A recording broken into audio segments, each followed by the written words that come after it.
ఒకప్పుడు ఉద్యోగ కల్పనకు కేర్ ఆఫ్ అడ్రస్ గా ఉన్న టెక్నాలజీ రంగం ఇప్పుడు వేలాది మంది ఉద్యోగులను ఇంటికి పంపుతోంది. లే ఆఫ్స్ 5 డేటా ప్రకారం ఈ ఏడాది ఇప్పటి వరకు 218 కంపెనీలు సుమారు 1 లక్షకు పైగా ఉద్యోగులను తొలగించాయి. ఇది కేవలం ఒక సంఖ్య మాత్రమే కాదు, టెక్ ప్రపంచంలో వస్తున్న భారీ మార్పులకు, ముఖ్యంగా ఆర్టిఫిషియల్ ఇంటెలిజెన్స్, క్లౌడ్ సేవలపై సారించడానికి కంపెనీలు చేస్తున్న పునర్వ్యవస్థీకరణకు ఒక హెచ్చరిక. సిలికాన్ వ్యాలీ నుంచి బెంగళూరు వరకు దిగ్గజ సంస్థలు సైతం ఉద్యోగుల సంఖ్యను తగ్గించుకుంటూ తమ వనరులను కొత్త ఆవిష్కరణల వైపు మళ్లిస్తున్నాయి. అయితే ప్రపంచ దిగ్గజ టెక్ సంస్థలు ఈ లే ఆఫ్లలో అగ్రస్థానంలో ఉన్నాయి. ఇంటెల్ సంస్థ ప్రపంచవ్యాప్తంగా తమ మొత్తం ఉద్యోగులలో 22% అంటే దాదాపు 24,000 మందిని తొలగిస్తూ అతిపెద్ద కోతను ప్రకటించింది. చిప్ తయారీలో ఎన్విడియా, ఏఎండీలతో పోటీ పడేందుకే ఈ మార్పు చేసింది. అమెజాన్ సీఈఓ ఆండీ జెస్సీ చెప్పినట్లుగా కంపెనీని ప్రపంచంలోనే అతిపెద్ద స్టార్టప్లా నడపడానికి ఆపరేషన్స్, హెచ్ఆర్, క్లౌడ్ విభాగాలలో 14,000 మంది కార్పొరేట్ ఉద్యోగాలను తగ్గించింది.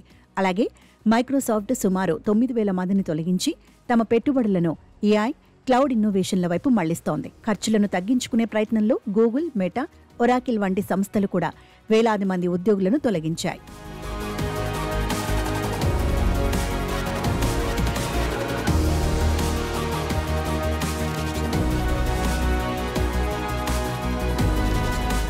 భారతదేశంలో కూడా ఈ ప్రభావం స్పష్టంగా కనిపిస్తోంది. దేశంలోని అతిపెద్ద సాఫ్ట్వేర్ ఎగుమతిదారైన టాటా కన్సల్టెన్సీ సర్వీసెస్ సైతం ఒక త్రైమాసికంలో దాదాపు 20,000 మంది ఉద్యోగులను తగ్గించుకుంది. దీనికి ప్రధాన కారణాలుగా ఏఐ ఆధారిత పునర్వ్యవస్థీకరణ, ఉద్యోగులలో పెరుగుతున్న నైపుణ్యాల వ్యత్యాసం వంటివి చెబుతున్నారు.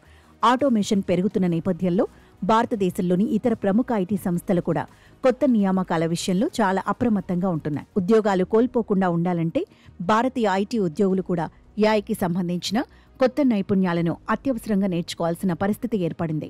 ఈ ఉద్యోగ కోతలు కేవలం ఐటీ రంగానికే పరిమితం కాలేదు, ఇతర రంగాలపైన తీవ్ర ప్రభావం చూపుతున్నాయి.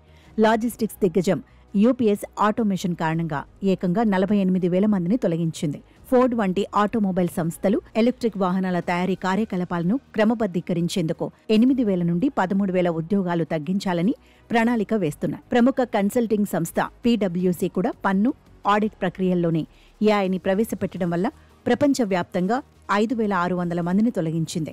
మొత్తం మీద సాంకేతిక ప్రపంచం ఇప్పుడు మానవ శ్రమ నుంచి ఏఐ వైపు వేగంగా పయనిస్తోంది. ఈ మార్పులో కొన్ని సాంప్రదాయ ఉద్యోగాలు కనుమరుగవుతాయి. కానీ ఏఐ నైపుణ్యం ఉన్నవారికి సరికొత్త అధిక వేతనాలతో కూడిన పాత్రలు పుట్టుకొచ్చే అవకాశం ఉంది. అందుకే కూడా ఏఐకి సంబంధించిన నైపుణ్యాలను నేర్చుకోవడం మంచిదని సూచిస్తున్నారు.